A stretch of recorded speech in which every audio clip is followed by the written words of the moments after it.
عليه وسلم شأن الله لهم الفاتحة. أعوذ بالله من الشيطان الرجيم. بسم الله الرحمن الرحيم. الحمد لله رب العالمين الرحمن الرحيم مالك يوم الدين. إياك نعبد وإياك نستعين. اهدنا الصراط المستقيم صراط الذين أنعمت عليهم غير المغضوب عليهم ولا الضالين. بسم الله الرحمن الرحيم. الحمد لله رب العالمين والصلاة والسلام على أبي القاسم الأمين وعلى آله وصحبه أجمعين. قال رب اشرح لي صدري ويسر لي أمري واحلل عقدة من لساني يفقه قولي. سبحانك لا علم لنا إلا ما علمتنا إنك أنت العليم الحكيم. ولا حول ولا قوة إلا بالله العلي العظيم. اللهم صل وسلم على سيدنا محمد الفاتح لما أغلق والخاتم لما سبق ناصر الحق بالحق والهادي إلى صراطك المستقيم صلى الله عليه وعلى آله وصحبه حق قدره ومقداره العظيم. أعوذ بالله من الشيطان الرجيم. بسم الله الرحمن الرحيم. بسم الله رب العظيم والرسول الكريم والملائكة المقربين. الصلاة والسلام عليك يا سيدي يا رسول الله. خذ بيدي قلت حيلتي أدركني. لا إله إلا الله وحده لا شريك له. له الملك وله الحمد وهو على كل شيء قدير. أعوذ بالله من الشيطان الرجيم. بسم الله الرحمن الرحيم. Alhamdulillah, pada pagi ini sama-sama kita bersyukur pada Allah Subhanahu Wa Taala. Dengan izinnya dapat kita sama dalam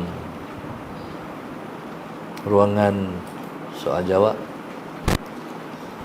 Mudah-mudahan akan menambah pengetahuan, ilmu dan maklumat dan taufik juga hidayah kita untuk mengamalkan apa yang kita tahu, insya-Allah. Amin. Soalan yang pertama berkenaan dengan fadilat memakai serban. Allahumma salli ala sayyidina Muhammad. Hadis yang berkait dengan fadilat memakai serban ialah hadis-hadis dhaif. Allahumma salli ala sayyidina Muhammad. Cuma diamalkan sebab Nabi buat. Allahumma salli ala sayyidina Muhammad. Kalau Nabi buat namanya sunnah. Jadi kita amalkan memakai serban kerana dia sunnah Nabi kita Muhammad sallallahu alaihi wasallam. Lebih-lebih lagi pada akhir zaman yang kita duduk ni, Nabi sebut man ahya sunnati inda fasadi ummati falahu mi'atu ajri syahid. Allahumma salli ala sayyidina Muhammad. Sesiapa yang mengamalkan sunnahku pada zaman rosak umatku, maka ia mendapat 100 pahala mati syahid. Allahumma salli ala sayyidina Muhammad. Jadi di atas hadis yang Nabi sebutkan itu, maka kita mengamalkan sunnah Nabi SAW, iaitu berserban. Allahumma salli ala sayyidina Muhammad. Di sana ada ulama yang mengamalkan memakai serban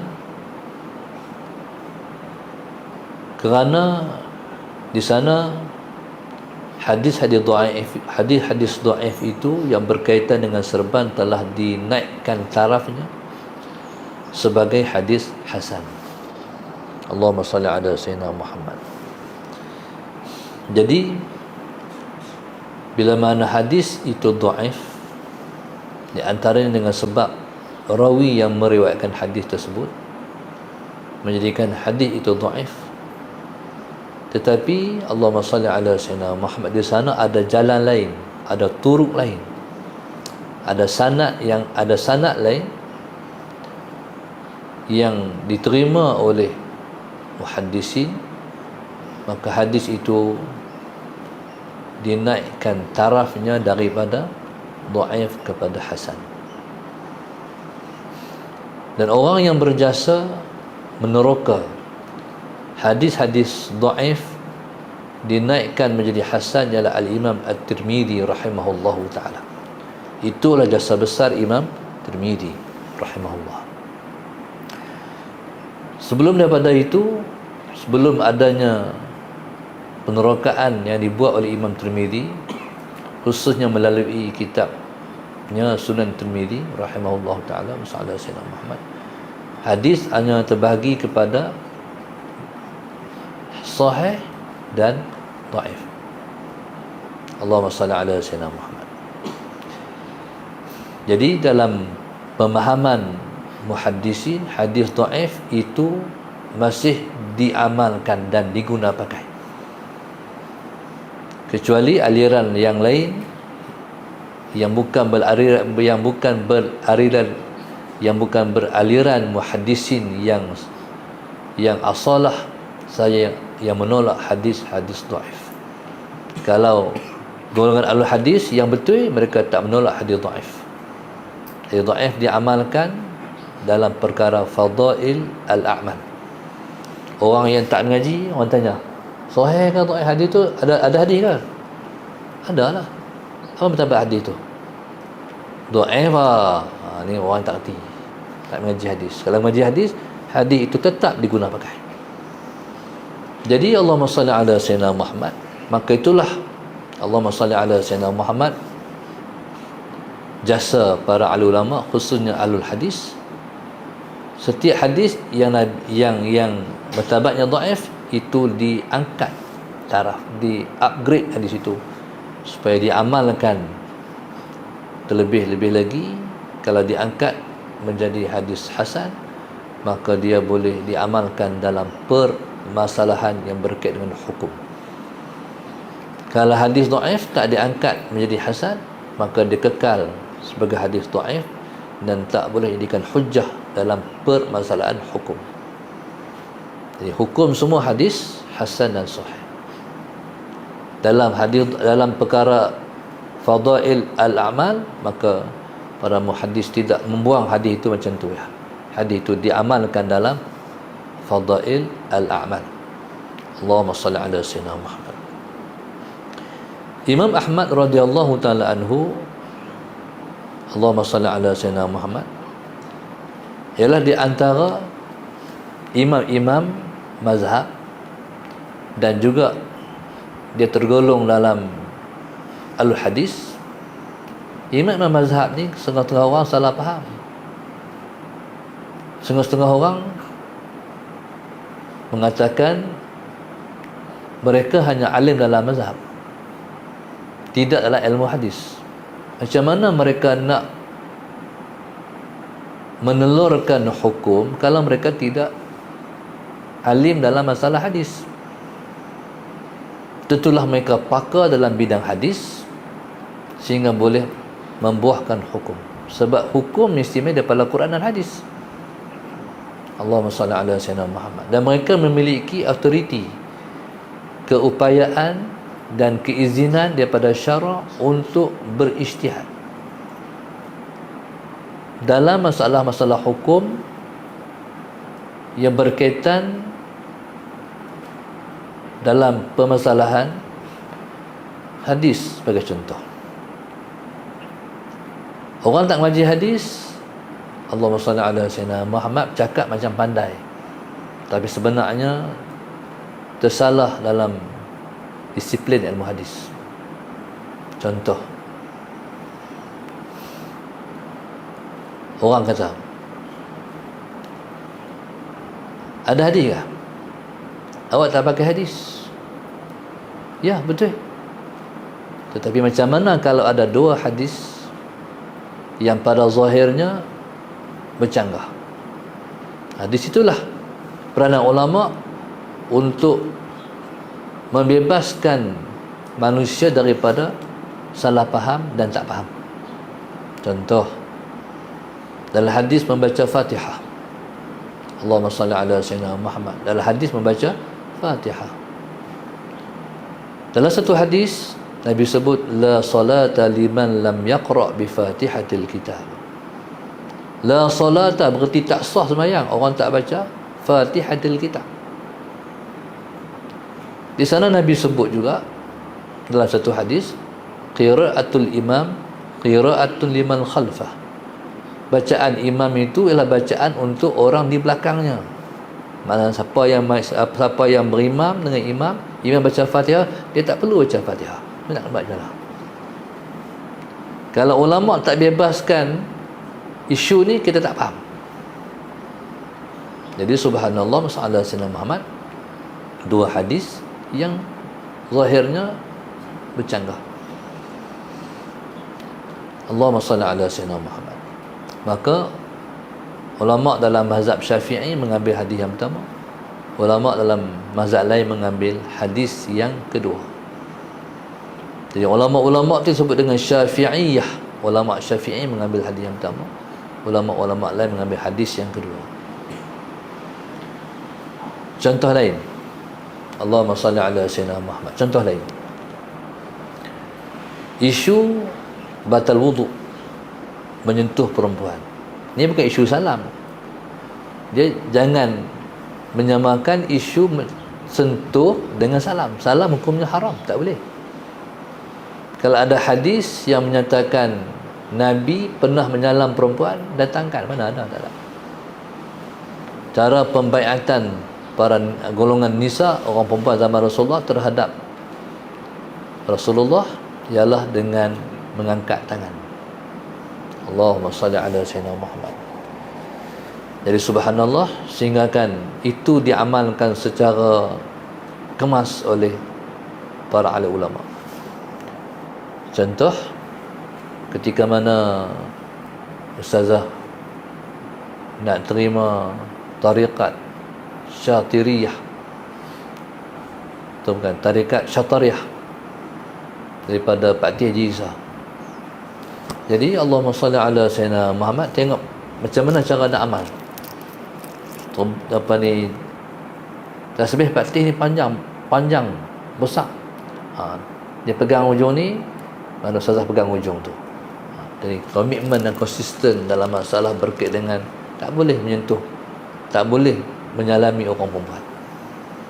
Isu tak batal wudu itu isu lain.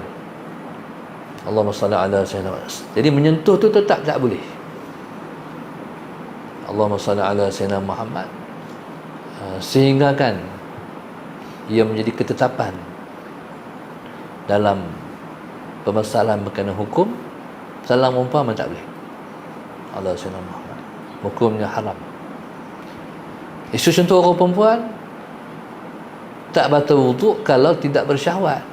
Isunya tu. Kalau menyentuh dalam keadaan syahwat, batal. Maka dalam mazhab kita pun ada satu peruntukan yang sangat kecil terhadap masalah menyentuh orang perempuan, masalah Sayyidina Muhammad, tidak batal wuduk kalau tidak bersyahwat.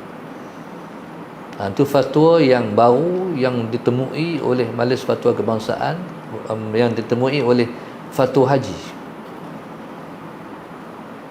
Dulu kita mengamalkan, kita taklid mazhab orang lain untuk kita tak batal wuduk ketika mana tawaf. Dalam mazhab Syafi'i ada dua pendapat yang kuat. Yang pertama, batal, sentuh batal. Yang kedua, kalau menyentuh batal, disentuh tak batal. Lamis batal, malmus tak batal. Boleh diamalkan oleh orang yang ada ilmu. Ala Sayyidina Muhammad.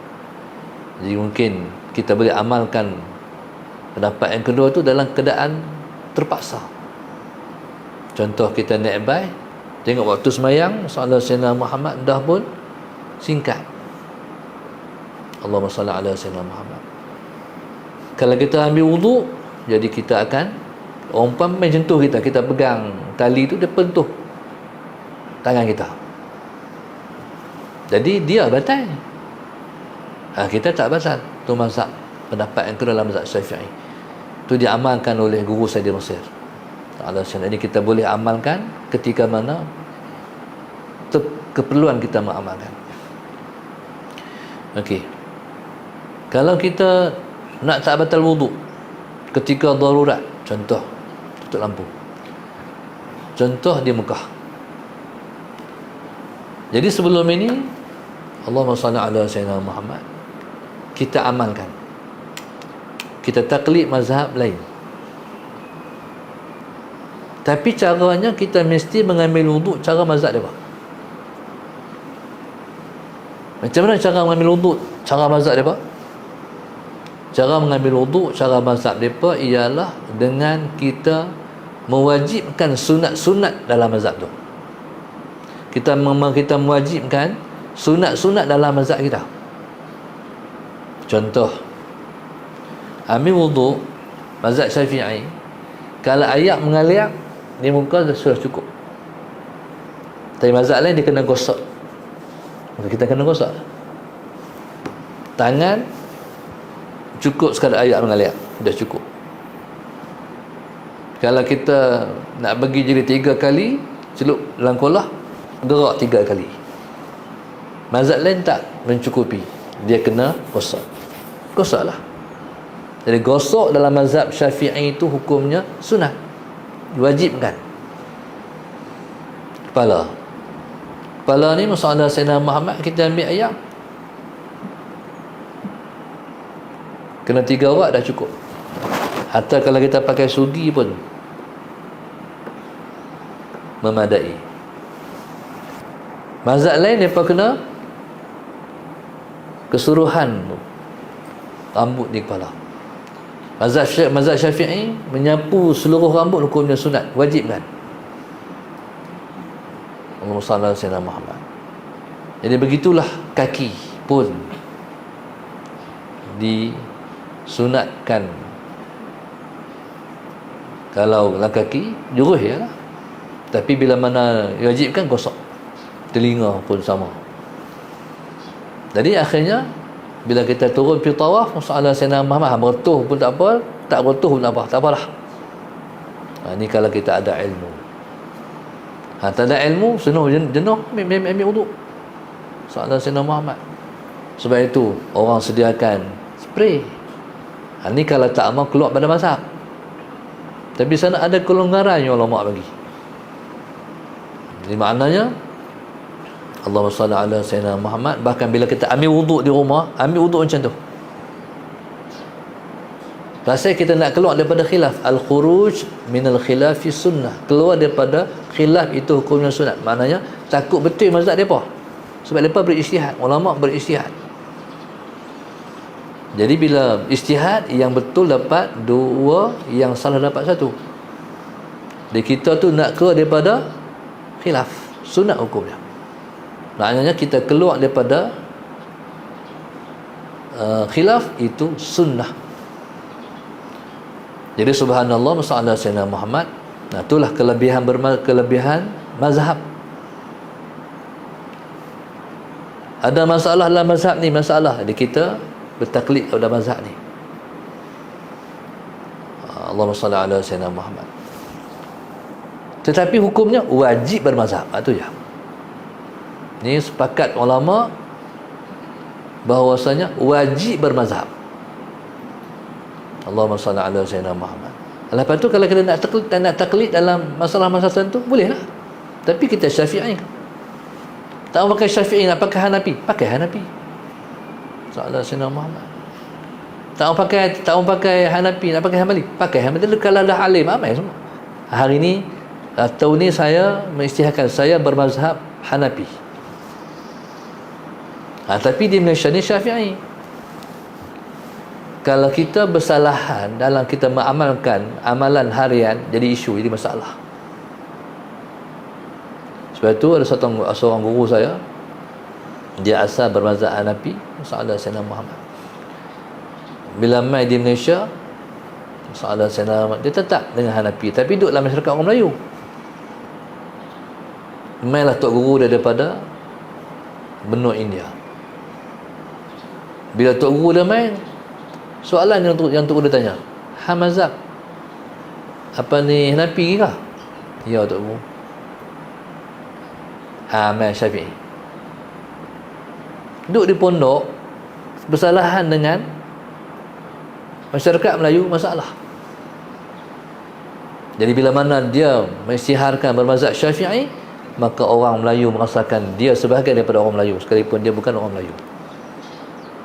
Jadi itu dia panggil fiqh, maknanya begitu cara fikir. Jadi bermazhab ni masalah Sayyidina Muhammad wajib. Ini golongan yang tidak bermazhab dipanggil golongan al-madhabiyah, bahaya. Golongan yang pegang masalah Sayyidina Muhammad, pegangan tidak bermazhab. Jadi kata guru saya, ada perkara-perkara yang kita nak kena taklid dalam mazhab orang lain, banyak. Contoh dalam perkara berkait dengan muamalat.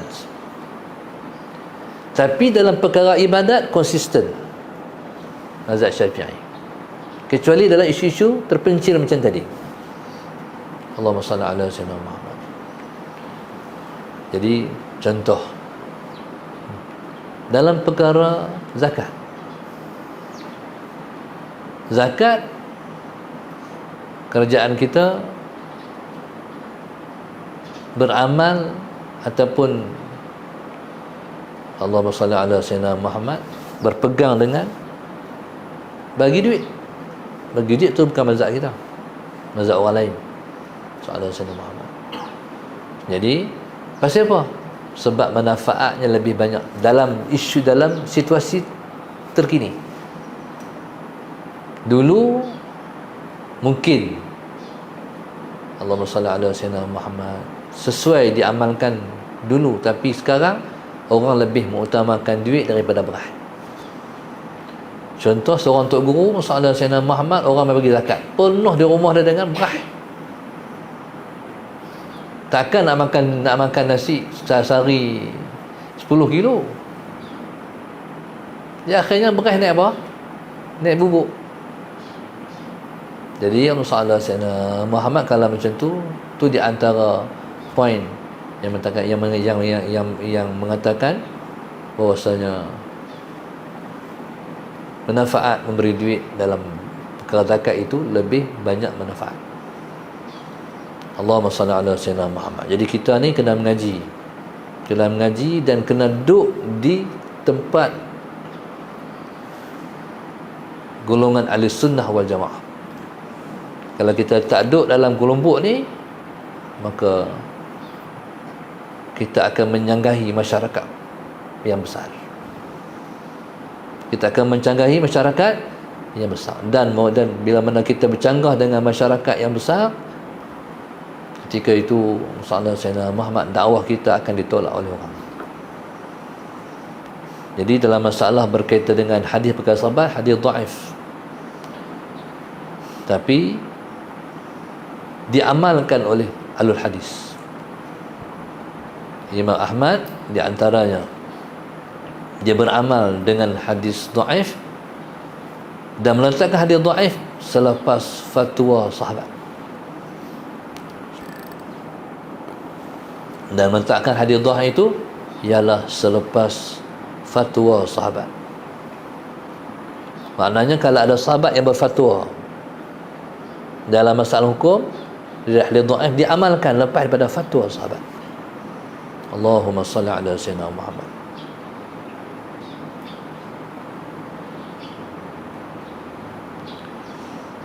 Allahumma salli ala sayyidina Muhammad. Okey, dalam isu kesabaran ni berkaitan dengan hadis yang kita bicarakan ni, Allahumma salli ala sayyidina Muhammad. Jadi Allahumma salli ala sayyidina Muhammad, bila Imam Ahmad meletakkan hadis dhaif selepas fatwa sahabat dalam ilmu hadis, itulah hadis hasan yang dimaksudkan oleh Imam Tirmizi rahimahullahu taala. Allahumma salli ala sayyidina Muhammad. Jadi syarat Imam Ahmad dalam menerima hadis dhaif sehingga menjadikan hadis dhaif itu lepas fatwa sahabat, syaratnya ialah rawi itu jangan terkenal dengan kadhib. Rawi itu jangan terkenal dengan kadhib, maknanya pembohong.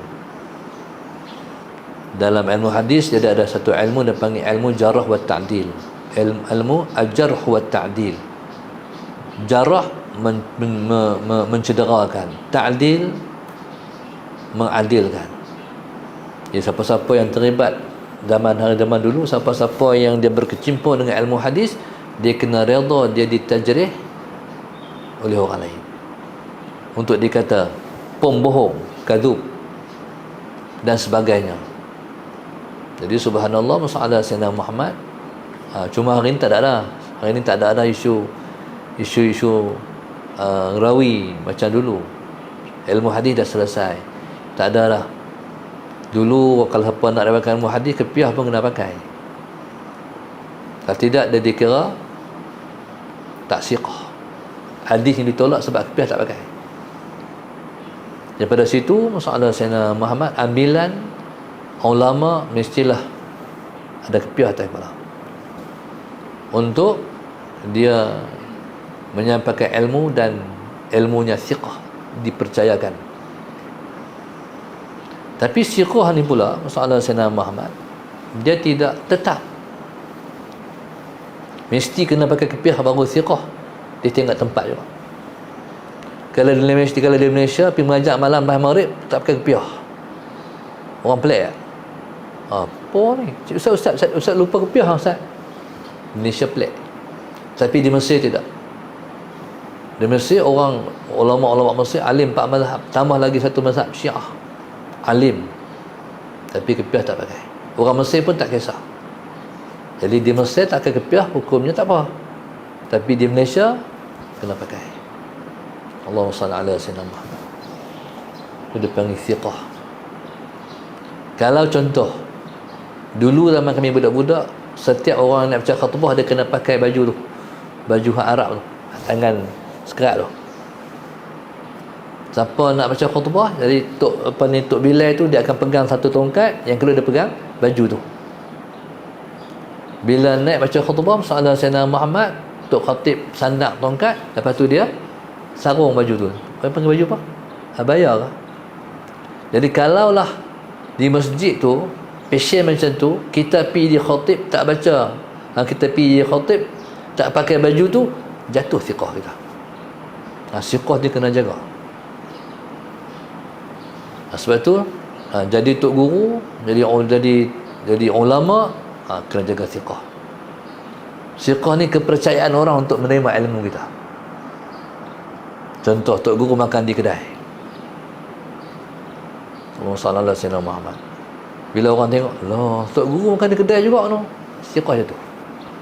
Esok bila kita menyampaikan ilmu, orang tak apa nak percaya, tak pegang, tak kemah, tak ada kepercayaan.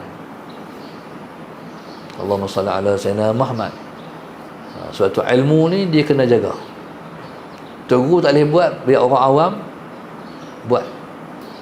Tok Guru Saleh masalah Sayyidina Muhammad, kalau nak makan, lepas mengajar orang nak jamu makan, nak kena beratok, dia tak beratok, dia nak kata balik. Pasal apa? Thiqah. Kalau kita beratok macam orang awam, jadi menjatuhkan taraf ilmu. Faham tak? Menjatuhkan ilmu tu sendiri, dan menjatuhkan kita sebagai penyampai ilmu. Jangan buat. Allah Sayyidina Muhammad. Pasal ilmu lebih mahal daripada semuanya. Allahumma salli ala sayyidina Muhammad. Sebab itu dosa kecil yang orang biasa buat, kalau tok guru buat, jadi dosa besar. Pasal nanti orang pegang, tok guru pun buat. Jadi itu tak mudah jadi orang yang berilmu. Orang berilmu kena jaga diri, jangan buat benda yang menjatuhkan maruah dia, menjatuhkan thiqah dia. Kalau dulu-dulu mengaji ilmu hadis, masa ada Sayyidina Muhammad? Kalau mengaji ilmu hadis, tak pakai kasut pun, hadis reject. Mana betul-betul, mana orang yang menyampaikan ilmu itu adalah orang yang betul-betul thiqah, dipercayakan. Allahumma salli ala Sayyidina Muhammad. Di sana Allahumma salli ala Sayyidina Muhammad. Nak cerita sikit tentang serban Rasulullah. Nabi pakai serban 6 hasta ataupun 7 hasta. Ni 1 hasta, 2, 3, 4, 5, 6 ataupun 7 hasta. Itu serban Rasulullah. Allahumma salli ala Rasul. Jadi kalau pakai serban 7 hasta, berarti tidak terlalu besar dan tidak terlalu kecil. Macam kita ni serban kecil ni. Nabi SAW pakai serban 7 hasta, serban yang tidak terlalu besar dan tak terlalu kecil. Sederhana. Di sana ada ulama-ulama yang pakai serban besar-besar. Contohnya dulu ada satu ulama pakai serban besar, nak semayang sahabat Sayyidina Muhammad, nak rokok tu tak serban tu, nak sujud tu tak serban tu baru sujud. Mata orang timbul, Tok Guru, pasal apa petara tu Tok Guru? Dia kata, ja'altul imamah ka umamah. Aku buat serban ni macam Umamah. Umamah tu cucu Rasulullah. Nabi pernah dukung cucu dia, masalah Sayyidina Muhammad semayang. Bila Nabi nak sujud, Nabi tak, Nabi sujud. Selagi Nabi nak bangkit, Nabi ambil balik, Nabi qiyam. Tapi tu tak lebat lah. Itu khasaih Rasulullah. Jadi Allahumma salli ala Sayyidina Muhammad. Apa makna imamah? Serban tu makna apa? Serban ni maknanya setiap yang dililit atas kepala. Serban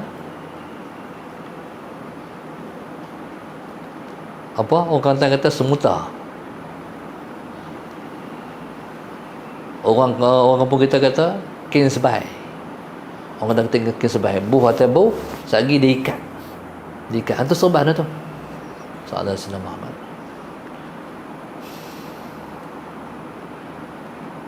Pakai serban itu sunat hukum dia. Lebih-lebih lagi pakai dalam sembahyang. Allahumma salli ala Sayyidina Muhammad. Jadi pakai serban ni sunat hukumnya kalau kita niat litajmil. Apa makna litajmil? Untuk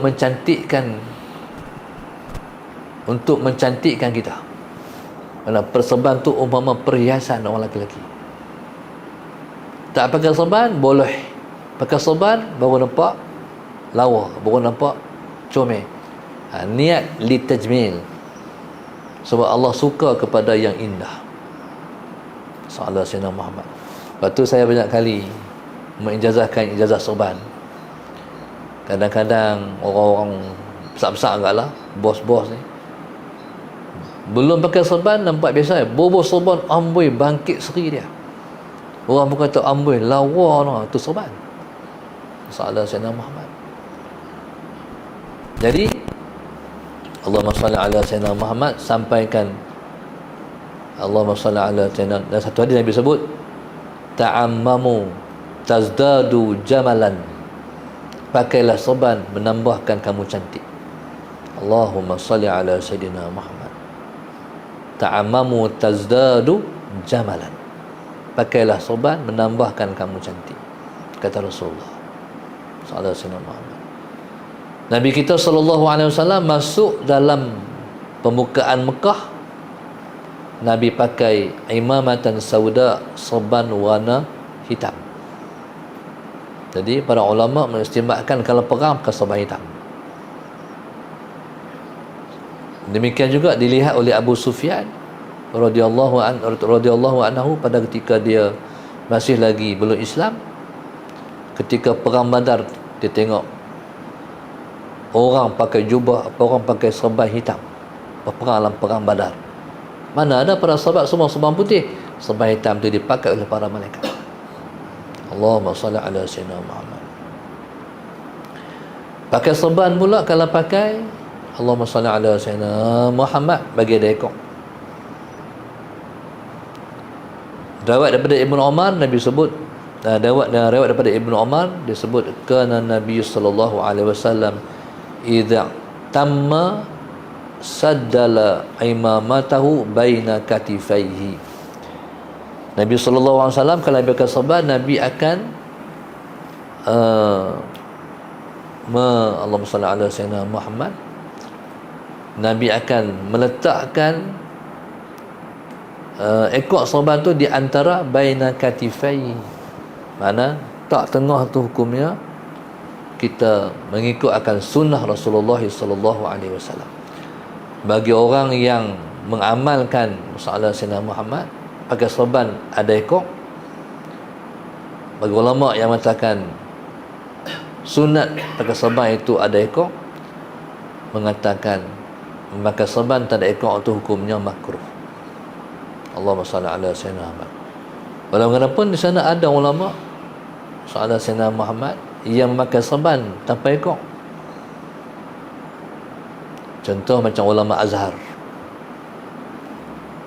Ulama Azhar, mereka pakai serban merah, lepas tu serban mereka tak ada ekor. Begitu juga contohnya macam ulama-ulama Syam, dan mereka juga ada sanad serban yang tak berekor.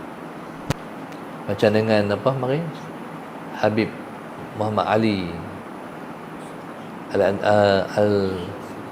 Al-Syatri mari itu, mereka tu ada sanad tu serban tak berekor. Jadi Allahumma salli ala sayyidina Muhammad, serban ni untuk pemahaman masalah ekor. Kalau nak amalkan serban yang pakai ekor, jadi jangan ekor tu kurang daripada 4 jari. Serban tu mesti kena lebih 4 jari ekor dia, dan jangan sampai panjang lebih daripada 1 hasta. Allahumma salli ala sayyidina Muhammad. Dalam satu hadis diriwayatkan daripada Abu Nuaim daripada Jabir radhiyallahu taala anhu, Nabi sebut rak'atani bi imamatin afdalu min 70 rak'atan bi ghairi imamah. Pakai serban, sembahyang 2 rakaat dengan berserban itu lebih baik daripada 70 rakaat tanpa serban. Ni Ustaz nak suruh ni, semua ni jangan sembahyang tak pakai serban di masjid, mesti kena bawa serban. Kalau tidak, kita tergolonglah orang yang ada ilmu tak amal. Adik-adik pakai serban, kamu tak pakai serban. Sembahyang 2 rakaat masalah sayyidina Muhammad dengan serban itu lebih baik daripada 70 sembahyang tanpa serban.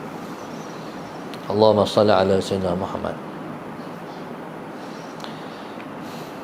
Bahkan besar kelebihannya, seperti mana dalam satu hadis Nabi kita sebut, innal malaikata la yashhaduna al-jum'ata mu'tammina wa la yazaluna yusalluna ala ashabil amaimi hatta taghriba syamsu. Lebih-lebih lagi hari Jumaat. Kata Rasulullah, malaikat menjadi saksi ataupun hadir pada hari Jumaat, menjadi saksi kepada orang yang pakai serban pada hari Jumaat. Dan sentiasalah malaikat berselawat ke atas orang tu, orang pakai serban tu, sampai terbenam matahari. Pergi Jumaat tak bawa serban, rugi. Ini termasuk dalam perkara fadail al-amal. Allahumma salli ala sayyidina Muhammad. Jadi subhanallah, tu sikit masalahan yang berkait dengan hukum. Jadi kita sempat menjawab hanyalah satu soalan pada hari ini. Wallahu subhanahu wa ta'ala alam. Allahumma salli ala sayyidina Muhammad.